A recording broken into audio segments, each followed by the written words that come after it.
Thank you, Nate, and thank you, President Don and Aaron and Lauren. Thank you so much for your words, because it is really important for them to be heard by me, but I'm on your side. I just want you to know, and I'm here to ask for your help. Representative Jones is on your side, too. Representative DeShazer, I mean, this must mean that you're in favor of restoring the promise, too, right? Does that mean promise yes? I'm just making sure. Come on, man! All right, you guys, there's your first target. No, just kidding. It is really important, and I appreciate the fact that you are here, and former Representative Schaefer is also here, and I know he supports the promise as well, and this is why I'm asking for your help. First of all, this is doable. I want you to know that this is fixable. In February, I made a budget, sent it to the legislature, included the promise. And as was noted, 2007 was the first year that we had this be a universal scholarship. And the reason why we created a universal scholarship in Michigan is because we have a big goal. And the goal is to double the number of college graduates in Michigan. And the purpose for that is exactly what Aaron was talking about. He comes from a family from the auto industry, right, in Dearborn. How many of you have relatives, people in your family who've worked in the auto industry? Look at all those hands. Our economy is changing, and what was good enough for your parents, my age, is not going to be good enough for you all. You can't go anymore from high school to factory like you used to be able to. So our goal is to change the whole mindset in Michigan, to create a state that is an education state. And we were one of the first states in the country to create a universal scholarship. We have this goal of doubling the number of college graduates, and any of you who are business students and who have read the business literature, you might recognize the initials, the acronym BHAG, and that stands for Big, Hairy, Audacious Goal. Our BHAG is to be able to double the number of college graduates, and we are serious about it. So this was one strategy, one component of that. Now, you all who've got younger brothers and sisters know that you got out of high school in time, but they have a higher curriculum than you had, right? A more tough curriculum. They've got to take in high school 4 years of math, 3 years of science, 4 years of English, a foreign language, an online learning experience. The purpose for that was to have every child in Michigan, when they graduate from high school, have taken a college prep curriculum. So if we get all of the pipeline of kids taking a college prep curriculum, and every high school student now has to take a college entrance exam, that's instead of just the MEP, it's an ACT equivalent, and now everyone gets a $4,000 scholarship. While it may not get you 4 years of tuition here at WMU, although I know you're reasonable, but the bottom line is it helps. It creates access to college. It gets you at least 2 years of a community college. And if we're going to get to this goal, and this goal is critical because Michigan's economy has so changed. Joe Biden was in town last week, and he quoted William Butler Yeats, who wrote in a poem the words, "All has changed, changed utterly. A terrible beauty is born." All has changed, changed utterly in Michigan. And the way we create a beauty from this terrible circumstance is by investing in you all, investing in education. Lauren, I don't want you to leave Michigan. You shouldn't have to leave for school. You should be able to raise your family here and be a professor here. I don't want any of you leaving. And the strategy for keeping you here is to diversify our economy. We want to bring in jobs that add to that manufacturing sector. And in Kalamazoo, y'all have done a great job of really focusing on life sciences and pharmaceuticals. Great. We have targeted 6 sectors. These are all 21st century kinds of jobs, and they need 21st century minds to be able to fill those jobs. And the 6 sectors are life sciences, advanced manufacturing like robotics and nanotechnology. The third area is in homeland security and defense. like aerospace, which is another area that Kalamazoo is becoming very well known for.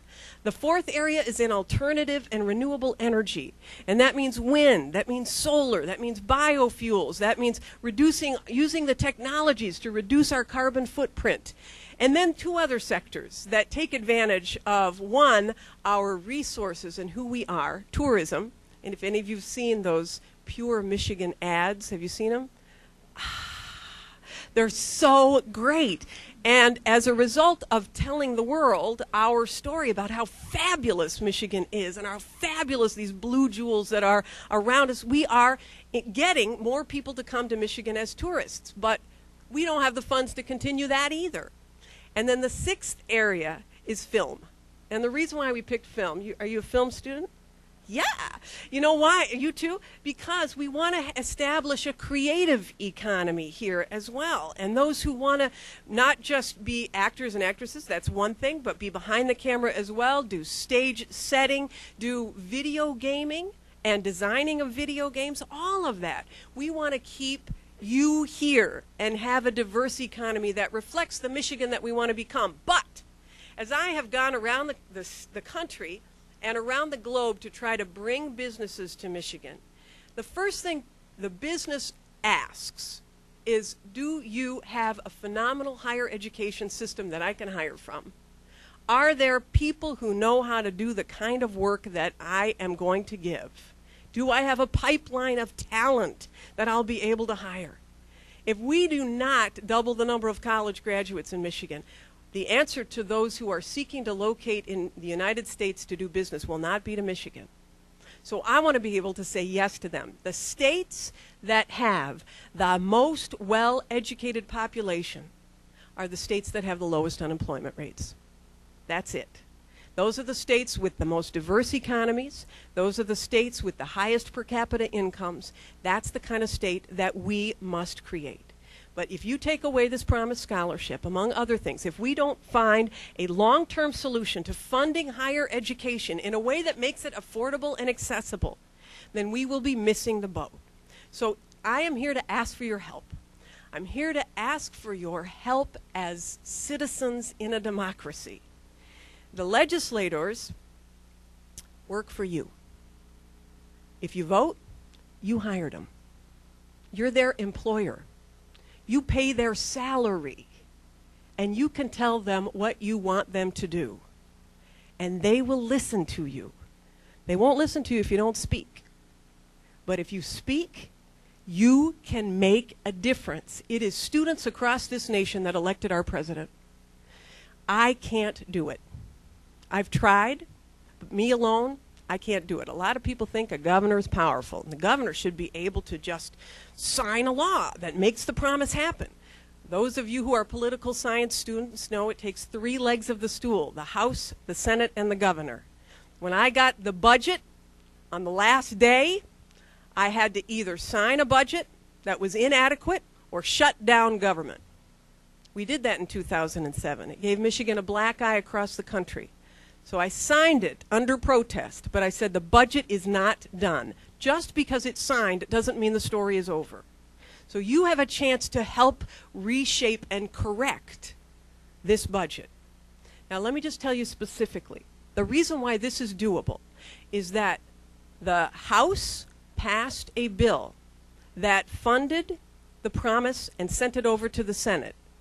The Senate didn't like the way it was funded.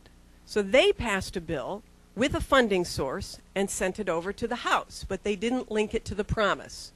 What we have to do is marry these two bills. That's all. And it can be done. So it really is incumbent upon you to tell your senator in particular. You come from all over the state, right? You come from all over the state, right? You got all 83 counties represented? All 83 counties! You have senators in every one of them. So I encourage you to make your voice heard in this democracy. You tell your senator, tell your family to tell their senator that you hired them, and next year's an election, you can unhire them too. Right? In a democracy, you are the employers. So, Thank you, students, for allowing me to hear your stories, but thank you for your promise to engage in democracy and change the course of history for you and for others who follow. You can do it. Yes, we can. And you can take the power into your hands and make your voices heard. God bless you all.